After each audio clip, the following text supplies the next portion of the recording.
Umar ibn Khattab ரலியல்லாஹு அன்ஹு அவங்க ஜனாதிபதியாக ஆட்சியாளராக இருக்கிற நேரத்தில் இந்த கம்பளி பட்டு அல்லது கம்பளியால செய்யப்பட்ட ஒரு வகையான கீழங்கிகள், இந்த இடுப்புக்கு கீழே அணியக்கூடிய மாதிரியான கீழங்கிகள் என்ன செய்யுதுன்னு கேட்டால் அவங்களுக்கு அரசாங்க நிதியாக கிடைக்கிறது. அரசாங்கத்தினுடைய சொத்தாக அவர்களுக்கு இந்த மாதிரியான Dress கொஞ்சம் கிடைக்கிறது. கிடைச்ச Dress என்ன பண்றாங்கன்னா மதீனாவினுடைய பெண்களுக்கு அவற்றை அவர்கள் அரசாங்கத்தினுடைய தர்மமாக கொடுத்து கொண்டிருக்கிறார்கள். என்ன பண்றாங்கன்னு கேட்டா நிறைய கொடுத்தெல்லாம் முடிச்சிட்டாங்க. மதீனாவினுடைய பெண்களுக்கு பெண்கள் அணிகிற ஒரு ஆடை போல இருக்கும் போல எல்லா பெண்களுக்கும் கொடுத்து முடித்து விட்டார்கள். கொடுத்து முடித்ததுக்கு பிறகு அதுல ஒரு கீழங்கி பேலன்ஸா இருக்குது, மிஞ்சி இருக்குது. அது ரொம்ப தரமானதாக இருக்கிறது, ரொம்ப சூப்பரான, ரொம்ப வலுவான, பார்க்கறதுக்கு ரொம்ப பகட்டாக இருக்கக்கூடிய மாதிரி ரொம்ப ஒரு சூப்பரான ஒரு Dress வந்து பேலன்ஸ் இருக்கிறது. இருக்கும்போது என்ன பண்றாங்கன்னு கேட்டா அதை பார்த்த சில சகோதரர்கள், அங்க இருக்கக்கூடிய மக்கள் என்ன பண்றாங்கன்னு கேட்டா உமர் இப்னு கத்தாப் ரலியல்லாஹு அன்ஹு கிட்ட வந்து அமீருல் முஃமினீனே, இது ரொம்ப சூப்பரான காஸ்ட்லியான ஒரு கீழங்கியாக இருக்குது, இதை வந்து உங்ககிட்ட இருக்கிற அல்லாஹ்வினுடைய தூதருடைய மகளுடைய மகளுக்கு நீங்கள் கொடுத்து விடுங்கள். அலி ரலியல்லாஹு அன்ஹுடைய மகளை வந்து திருமணம் முடிச்சிருந்தாங்கல்ல, அலி நம்ம ஏற்கனவே அதை பார்த்திருக்கிறோம். அவங்களுடைய மனைவிமார் லிஸ்ட்ல அலி ரலியல்லாஹு அன்ஹு அவர்களுக்கும் ஃபாத்திமா ரலியல்லாஹு அன்ஹுக்கும் பிறந்த ஒரு பிள்ளையையும் பிற்காலத்தில் உமர் இப்னு கத்தாப் ரலியல்லாஹு அன்ஹு திருமணம் முடிப்பாங்க. அப்படி திருமணம் முடிச்சிருந்தாங்கல்ல, திருமணம் முடிச்ச வகையில அல்லாஹ்வுடைய தூதருடைய மகளுடைய மகள் அவங்களுக்கு நீங்க இதை கொடுத்துடலாம், உங்க வைஃபுக்கு இதை கொடுத்துருங்கிறத தான் வேற விதங்கள்ல அவங்க சொல்றாங்க. சோ உம்மு குல்சூம் அலி ரலியல்லாஹு அன்ஹுடைய மகள், அலி ஃபாத்திமாவுடைய மகள் உம்மு குல்சூம் அவங்களுக்கு இதை கொடுத்துருங்க அப்படின்னு சொல்லும்போது உமர் ரலியல்லாஹு அன்ஹு என்ன பண்றாங்கன்னு கேட்டா, இல்ல இது வந்து உம்மு குல்சூமுக்கு, அதாவது என்னுடைய மனைவிக்கு அலி ஃபாத்திமாவுடைய மகளுக்கு போய் சேர வேண்டிய ஒன்று அல்ல, இது யாருக்கு போய் சேரணும்னு கேட்டா உம்மு சலீதுக்கு போய் சேர வேண்டியது. உம்மு சலீதுன்னு சொல்லி ஒரு நபி தோழியர், ஒரு சஹாபிய பெண்மணி, அவங்களுக்கு தான் இதை நம்ம கொடுக்கணும் அப்படின்னு சொல்லிட்டு அவங்க என்ன சொல்றாங்கன்னு கேட்டா, இந்த உம்மு சலீது யார் தெரியுமா? அவங்க வந்து அன்சாரி பெண்களில் ஒரு பெண்மணி.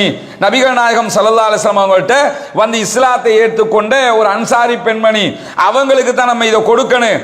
உஹது யுத்த நேரத்தில் இஸ்லாமிய வீரர்கள் எல்லாம் அடிபட்டு கஷ்டப்பட்டு கொண்டு இருக்கிற நேரத்தில் இந்த உம்மு சலீது என்ன செஞ்சாங்கன்னு கேட்டா தோல் பையில தண்ணி கொண்டு வந்து எங்களுக்கு எல்லாம் தரக்கூடியவங்களாக இருந்தாங்க, பெரிய தியாகி அவங்க. இன்னொன்று புரிஞ்சுக்கிறங்க, உமர் ரலியல்லாஹு அன்ஹு அவங்க உஹது யுத்தத்தில் தலதறிக்க ஓடிட்டாங்க, விட்டுட்டு ஓடிட்டாங்க, கோலையா போயிட்டாங்கன்றலாம் பரப்புறாங்க. அதுக்கு பதில் நம்ம ஏற்கனவே சொல்லிட்டோம், இல்ல அவங்க நின்று பிடிச்சாங்கன்னு சொல்லி. இந்த சம்பவம் என்ன காட்டுதுன்னு கேட்டா உமர் ரலியல்லாஹு அன்ஹு உஹதுல ஓடல என்பதற்கான ஒரு ஆதார சம்பவமாக இருக்கிறது. என்ன பண்றாங்கன்னு கேட்டா உமர் இப்னு கத்தாப் ரலியல்லாஹு அன்ஹு சொல்றாங்க, இந்த உம்மு சலீதுங்கிறவங்க ஒரு அன்சாரி பெண்மணி, ரசூலுல்லாஹ்ட்ட இஸ்லாத்தை ஏற்றுக்கொண்ட மதீனா பெண்மணி. மட்டுமில்லாம உஹது யுத்தத்தில் நாங்கெல்லாம் காயப்பட்டு ரொம்ப கஷ்டப்பட்டு யுத்தம் பண்ணி கொண்டிருக்கும் போது எங்களுக்கு தண்ணீர் கொண்டு வந்து தந்தவங்க யாருன்னு கேட்டா இந்த உம்மு சலீது தான்.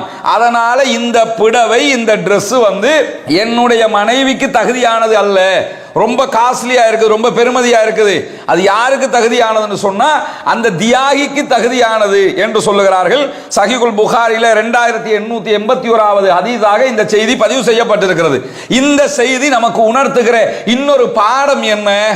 ஒரு பொது வேலை பண்றோம், பொதுமக்களுக்கான பணியாக இருக்கிறது, நம்ம பொதுமக்கள்கிட்ட இருந்து பணத்தை திரட்டி ஏழைகளுக்கு கொடுக்கிற ஒரு பணியை நம்ம பண்றோம்னு சொன்னா ரொம்ப கவனமாக இருக்கணும். என்ன கவனமா இருக்கணும்?